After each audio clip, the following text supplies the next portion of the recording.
In our headlines on this Thursday afternoon, November 9th, here in South Korea. Foreign Minister Park Jin is sitting down with U.S. Secretary of State Antony Blinken today to address regional security concerns as Pyongyang seeks to advance its military ambitions. And the Korean economy is expected to expand 2.2% in 2024 as exports regain tangible ground, but pundits believe fiscal prudence is essential in light of external risk factors. Meanwhile, Israel says it has no intention of reoccupying Gaza or controlling it for, quote, a long time, as the Biden administration calls for Palestinian residents to govern their region. Washington's top diplomat is here in Seoul for talks with its counterpart as Pyongyang seeks to ramp up its weapons ambitions. Our foreign affairs correspondent Ji starts us off. U.S. Secretary of State Antony Blinken arrived at the Osan Air Base in South Korea at about 9:30 p.m. on Wednesday, after taking part in a G7 foreign ministers meeting in Tokyo. This is Blinken's first visit to Seoul since President Yoon took office in May last year. The top U.S. diplomat is scheduled to meet with President Yoon before sitting down for a meeting with his South Korean counterpart Park Jin. Blinken's visit comes at a time of geopolitical instability amid the ongoing war in Ukraine and the conflict between Israel and Hamas. Before heading to South Korea and Japan, he told reporters regarding his trip that the U.S. is equally engaged in both vital work in the Indo-Pacific region and the crisis in Gaza. While he's in Seoul, measures to prevent further North Korean arms cooperation with Russia are expected to top the agenda, as well as ways to strengthen security and economic cooperation between Seoul and Washington. Ways to cooperate with China to deal with issues on the Korean Peninsula could also be discussed ahead of the highly anticipated summit between U.S. President Joe Biden and Chinese President Xi Jinping in San Francisco next week. Blinken plans to head to India after wrapping up his trip to Seoul. Arirang News. U.S. National Security Coordinator John Kirby says Washington remains prepared for contingencies on the Korean Peninsula. The remarks were made in response to questions by the media about the possibility of Washington becoming preoccupied with the conflicts in Ukraine and the Middle East to focus on its security commitment to the Indo-Pacific. Accordingly, Kirby highlighted the U.S.'s alliance with South Korea and their joint defense posture for broader regional stability. Palestinians in northern Gaza are being forced to flee to the southern part of the region as Israel presses ahead with its ground mission against Hamas strongholds in Gaza City. Our Ising has the latest. According to Israel's military spokesperson, Rear Admiral Daniel Hagari, during a televised briefing on Wednesday, Hamas has lost control of northern Gaza as thousands of Gazans have moved south. The spokesperson said some 50,000 Palestinians moved from the northern Gaza Strip to the south, adding that they're moving because they understand that Hamas has lost control in the north.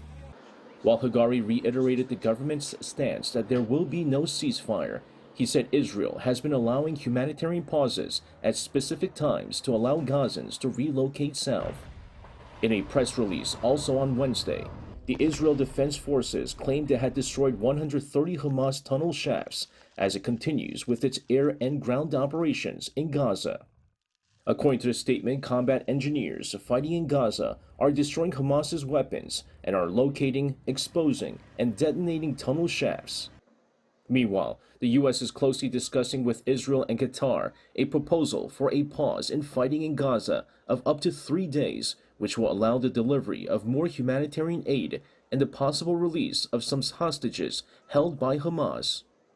While Israel has made it clear that a humanitarian ceasefire would only come if the Palestinian militant group releases all 240 hostages, a senior Arab source familiar with the discussions said there was hope that a deal could still be reached, adding that the parties involved are at a critical stage of the negotiations. A diplomat briefed on the matter said that a pause of 1 to 3 days could allow the release of 10 to 15 hostages and also give Hamas time to gather information of the identities and locations of all the hostages in order to secure the release of dozens more. Ising, Arirang News. And as Israel maintains its offensive against Hamas, concerns are mounting over the fate of Gaza after the fighting. The U.S., for its part, has reaffirmed its support of Gaza being run by Palestinian residents and not by the Palestinian militant group Hamas, nor by Israel. Our Choi Soo-young has details. The U.S. State Secretary Antony Blinken on Wednesday local time said that Gaza cannot be occupied by Israel again. At a news conference after his G7 foreign ministers meeting in Tokyo, he also added that it's clear that authority over the governance of the Gaza Strip should be run by Palestine residents. When it comes to post-conflict governance in Gaza, a few things are clear and necessary. One, Gaza cannot be continue to be run by Hamas. That simply invites a repetition of October 7th, and Gaza used as a place from which to launch terrorist attacks. It's also clear that Israel cannot occupy Gaza. On Tuesday, Washington once again warned against Israel's reoccupation of Gaza following Israeli Prime Minister Netanyahu's comments that Israel will have indefinite overall security responsibility for the Gaza Strip. U.S. National Security Council spokesperson John Kirby also said it's quite plausible for the Israeli military to remain in the Gaza Strip for a while after the war for follow-up measures, but the U.S. is firmly against a long-term reoccupation. On the same day, Reuters reported that Israel has no plans to reoccupy the Gaza Strip. An unnamed senior Israeli official stated that Israel has no intention of reoccupying or governing Gaza for an extended period. Furthermore, Israel emphasized that the ongoing operations in the Gaza Strip are effective and will continue, and they are not open-ended. Israel clarified that its military involvement is aimed at dismantling Hamas's terrorism and threats, but even after the military operations are complete, there will be a need for gradual measures against Hamas infrastructure. The Israeli government also said it's too early to talk about the next step scenarios for governance of the Gaza Strip, and their current operation is focusing on completely eradicating Hamas. Choi Soo-young, Arirang News.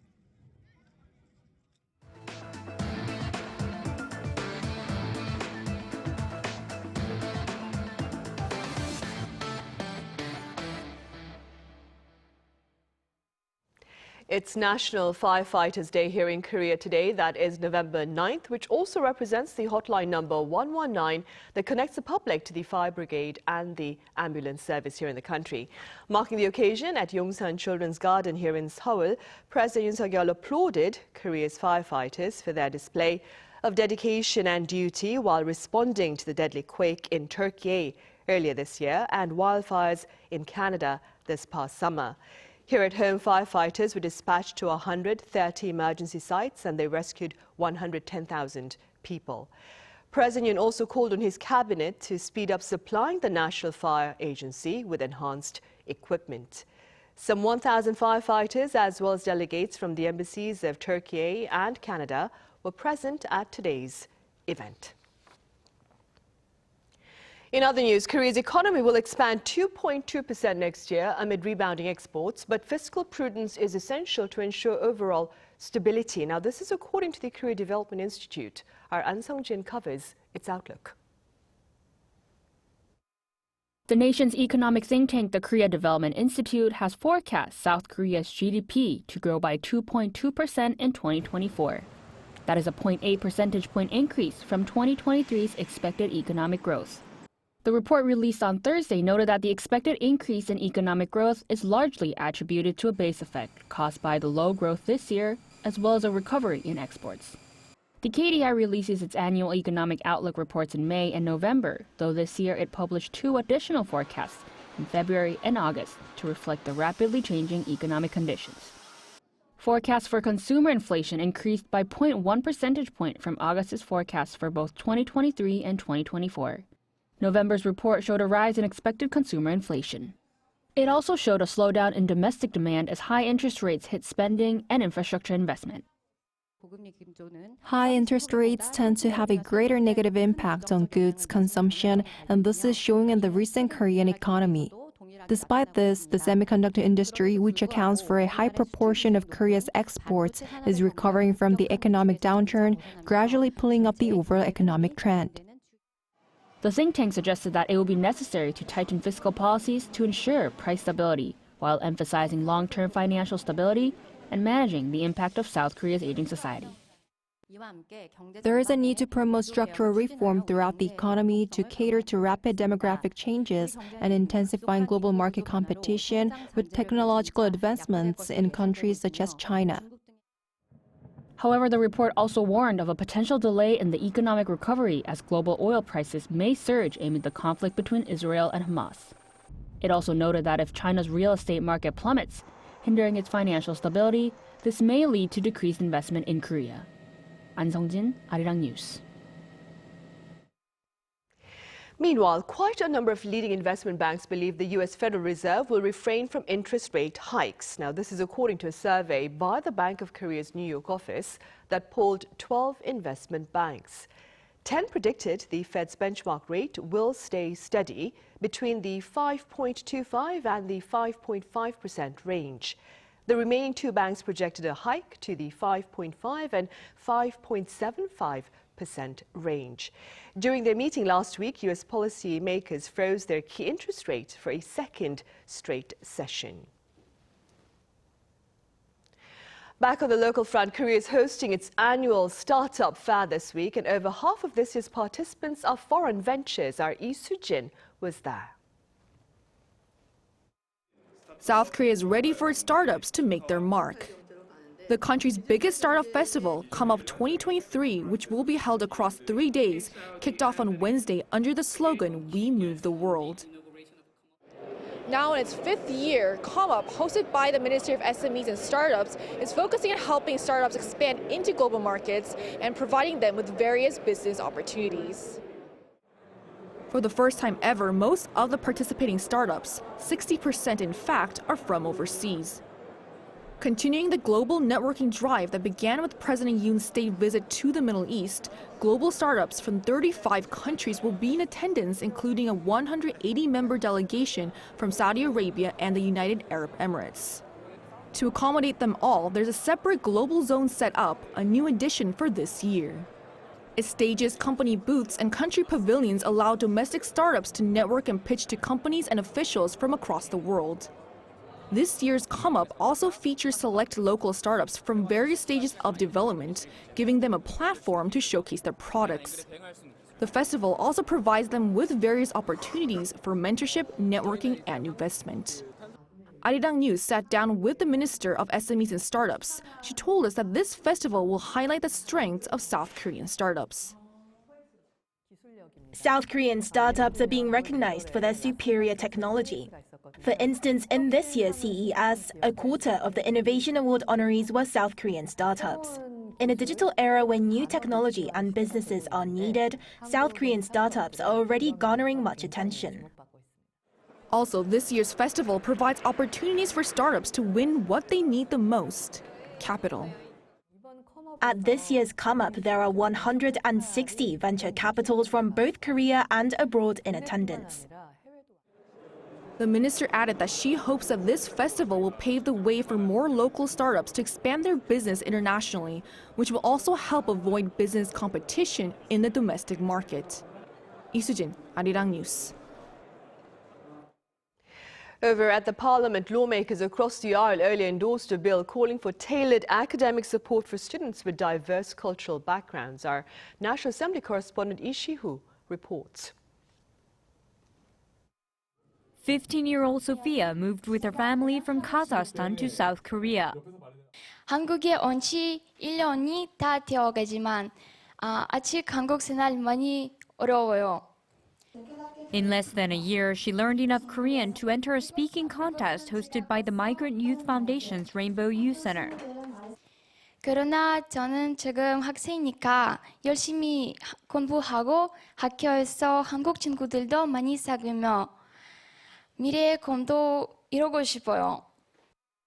Nationwide, there are over 168,000 kindergarten, elementary, or middle school students with migrant or multicultural backgrounds. This is over 3% of all students. For these students, South Korea is implementing new educational programs. By April next year, South Korea must come up with specific measures to support multicultural students' education. This comes as part of the revision to the Elementary and Secondary Education Act passed by the National Assembly in early October. The legislation requires local governments to create special educational programs for multicultural students and also provides a legal basis for related research by the Education Ministry. Lawmaker Kwon Eun-hee, a member of the Assembly's Education Committee, proposed the legislation. If the existing multicultural education was based on the understanding of Korea and was conducted in one-way consideration, I think we should now move forward in the direction of mutual respect. Kwon suggests a way of learning that can highlight students' strengths. We urgently need to establish dual language education in our system of multicultural education. Lawmaker Kim Chul-min, the president of the Assembly's Education Committee, also underlines the need to teach both the language and culture. In these global times, multicultural students have the advantage of knowing the culture and language of Korea, and also where they were born and where their parents are from. And helping them is the duty of the Korean government. For these students to grow into competitive talent in Korea in the future, I think we need to provide them with an education system that helps them to adapt to Korean society and also know their culture at the same time. The Education Ministry is set on establishing foundational Korean language courses by region as well as offering special scholarships for multicultural talents. Lee Si-hoo, Arirang News. A picture, people say, is worth 1,000 words. That being said, the work of video journalists to raise awareness about the ruthless reality of warfare was recently honored. My colleague Song Yu-jin has this coverage. These works have been recognized for their remarkable documentation of history from the front lines.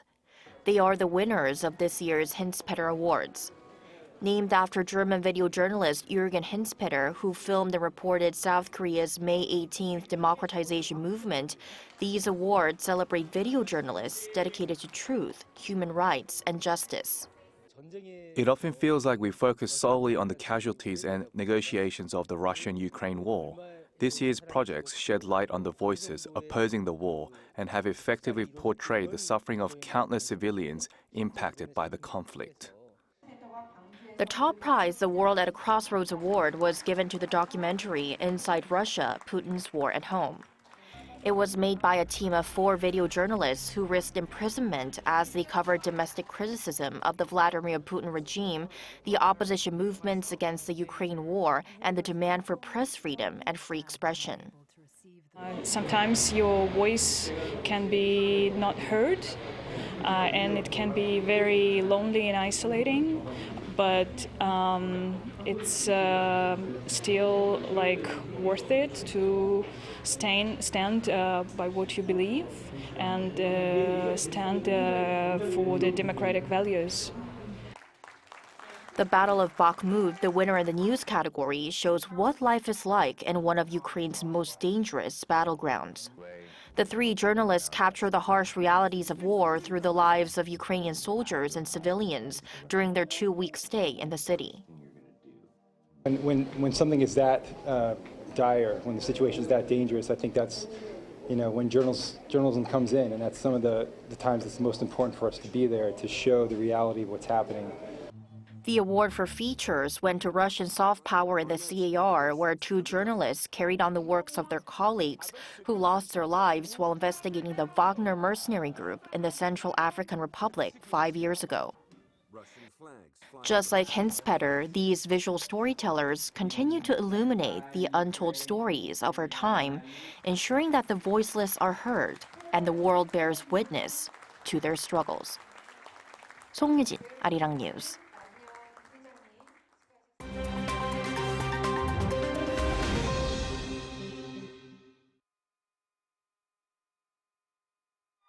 Let's take a look at what's going on in the world now.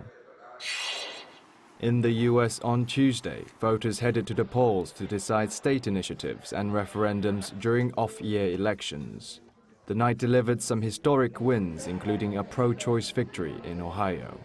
Ohio voters approved a constitutional amendment that will enshrine access to abortion in state law. In the nation's only race to include abortion on the ballot, it became the 7th state to guarantee abortion access, considered a considerable victory since the U.S. Supreme Court overturned Roe v. Wade last year. And Ohio also became the 24th state in the U.S. to legalize marijuana for recreational use. The results, which also include Virginia's Democratic governor staying in office, as well as the Democrats taking full control of Kentucky State House, are good news for Democrats amid poor approval numbers for President Joe Biden. Malaysia's leader, Prime Minister Anwar Ibrahim, told the parliament on Tuesday that Malaysians should unanimously back the Palestine cause, including maintaining ties with the militant group Hamas. On Tuesday's parliamentary session, the Prime Minister's reaffirmation of his support for Palestine came as a response to a proposal by the U.S. to sanction Hamas and Palestinian Islamic Jihad's foreign supporters. He also urged media outlets to avoid describing Hamas fighters as militants, saying Hamas holds the same values as Nelson Mandela's African National Congress, which fought against apartheid in South Africa. Malaysia, a Muslim-majority nation, does not recognize Israel as a country and has maintained the position that no diplomatic relations will commence until a two-state solution for Israel and Palestine is secured.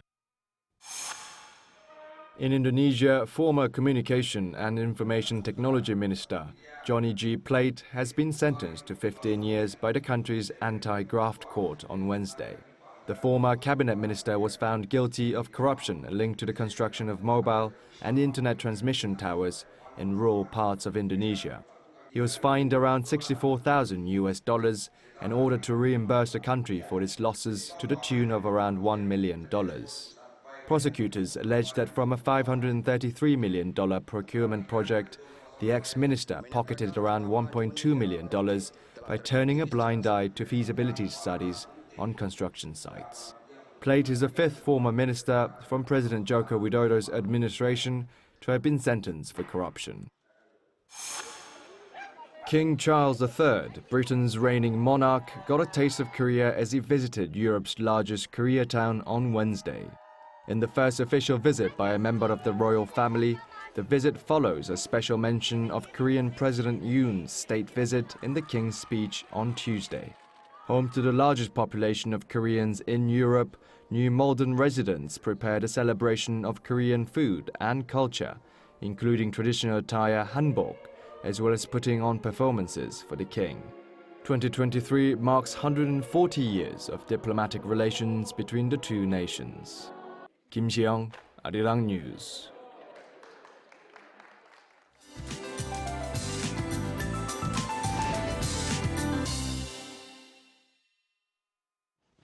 Good afternoon. The early winter chill is taking a short break today before returning with colder air tomorrow. Then sub-zero morning temperatures await us this weekend. As much as we wish we could enjoy today's warm temperatures, perhaps the warmest we're going to have in a while, it's going to be rather cloudy with rain. Rain starts from central regions this afternoon, gradually spreading to the southern parts of the country and Jeju by tonight. Jeju could see up to 50 millimeters. The rest of the country could see 5 to 30 millimeters into Friday. Meanwhile, those in the southern provinces, especially in Gyeongsang-do provinces, could enjoy sunnier skies during the day. So please do so if you can, with highs going to the 20s this afternoon. Seoul tops out at 17 degrees, Daejeon at 20 degrees this afternoon. Looking ahead to next week, don't worry, we're not skipping right into the winter. Things will warm up by the middle of next week, but do take out your winter clothes from your wardrobe this weekend. That's Korea for you, and here's a look at the international weather conditions.